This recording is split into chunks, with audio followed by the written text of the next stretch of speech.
इथे 2 मीडियम आकाराचे कांदे मी बारीक चिरून घेतलेले आहे। हा आहे पाव। या पावाचे असे छानसे तुकडे करून घ्यायचे आहेत। आल्याचे तुकडे आहेत। एक ओली मिरची घेतलेली आहे, ती बारीक कापलेली नाहीये, मी अशी स्लिट करून घेतलेली आहे कारण खूप तिखट आहे। हा आहे कढीपत्ता, हे आहे हिंग, राई, हळद, हे आहेत खारे शेंगदाणे। ह्या शेंगदाण्याच्या ऐवजी तुम्ही अख्खे शेंगदाणे वापरू शकता, जे भाजलेले नसतात ते। मीठ आहे चवीसाठी, तशी साखर ही चवीसाठी घेतली। नमस्कार, स्मिताज जीएसबी ट्रेजर मध्ये तुमचं पुन्हा एकदा स्वागत। आणि आज आपण पाहणार आहोत उसळ पाव। सर्वात प्रथम आपल्याला कांदा फोडणीला घालायचा आहे, त्यासाठी मी तेल तापत ठेवलेलं आहे। तेल तापेपर्यंत ह्या पावाचे आपल्याला असे बारीक बारीक तुकडे करून घ्यायचे। तेल बऱ्यापैकी तापलंय, आपण घालूया राई,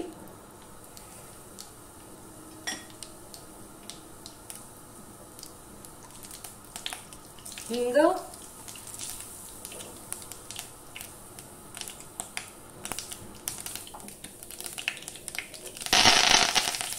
कढीपत्ता,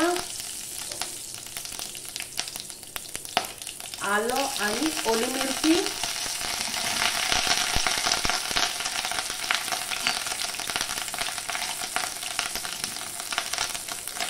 हळद आणि आता घालायचं आहे कांदा।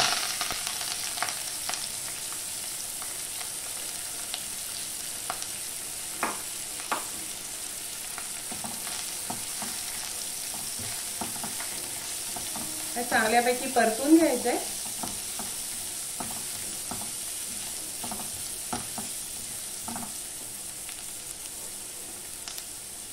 परतताना ह्याच्यात शेंगदाणे घालायचे, मीठ आणि साखरही घालायचे, म्हणजे कांदा लवकर शिजतो।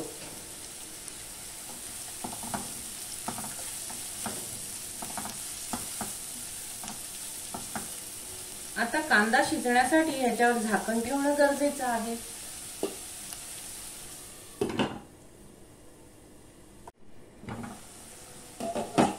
थोडंसं पाणी मारूया, परत झाकण ठेवूया।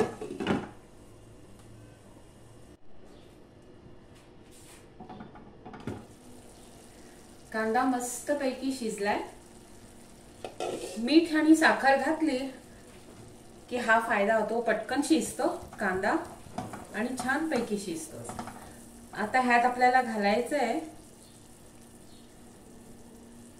पावाचे तुकडे, जे असे बारीक बारीक तोडून घेतलेत मी हाताने। तुम्हाला सुरीने अगर कात्रीने वगैरे कापायचे असतील तर ते सुद्धा तुम्ही करू शकता। आता हे छानपैकी परत परतून घ्यायचे आहेत आपल्याला या मसाल्यामध्ये।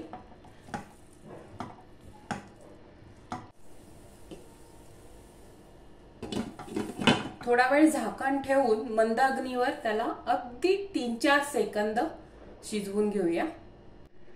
गॅस बंद करून घेऊया। ब्रेडची पावाची उसळ तयार आहे। ही मी तुम्हाला 2 पद्धतीने सर्व करून दाखवणार आहे।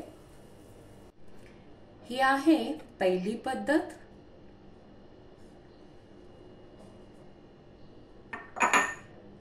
यावर घालूया कोथिंबीर,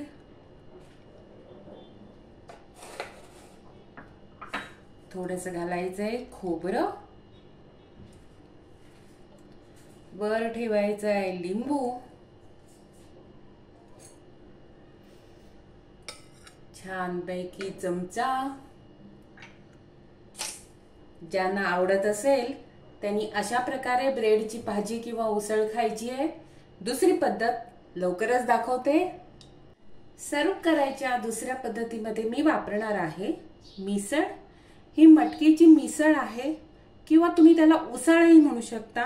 बारीक शेव आहे, कापलेली कोथिंबीर आहे आणि बारीक कापलेला कांदा आहे। मिसळ जर तुम्हाला कशी बनवतात हे माहित नसेल तर मी एक व्हिडिओ मिसळीवर अपलोड केलेला आहे, म्हणजेच मिसळ कशी बनवतात त्या व्हिडिओचं नाव आहे महाराष्ट्राची लाडकी डिश मिसळ पाव। हा व्हिडिओ तुम्ही जाऊन बघू शकता, त्यामध्ये मी मिसळ कशी बनवली आहे हे सुद्धा दाखवलेलं आहे। तर आता आपण दुसरी पावभाजी, जी पहिली मी तुम्हाला दाखवलेली आहे कशी सर्व करायची आहे, आता हे दुसरी पावभाजी आपण किंवा उसळ पाव कसा सर्व करायचा आहे तो दाखवते। एका डिश मध्ये मी भाजी काढून घेतलेली आहे पावाची।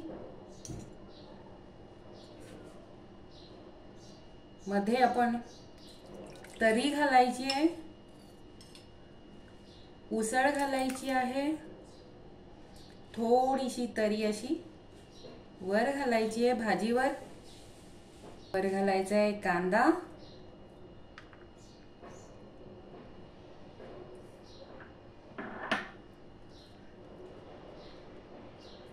घालायची आहे कोथिंबीर,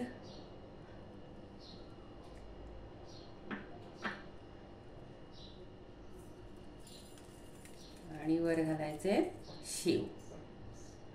मस्तपैकी अशी उसळ पाव भाजी तयार आहे। माझ्या पद्धतीप्रमाणे तुम्ही करून पहा। माझा चॅनल स्मिताज JSB ट्रेजरला लाईक करा, शेअर करा, सबस्क्राईब करा। मी परत येत आहे अशीच एक नवीन रेसिपी घेऊन खास तुमच्यासाठी। धन्यवाद।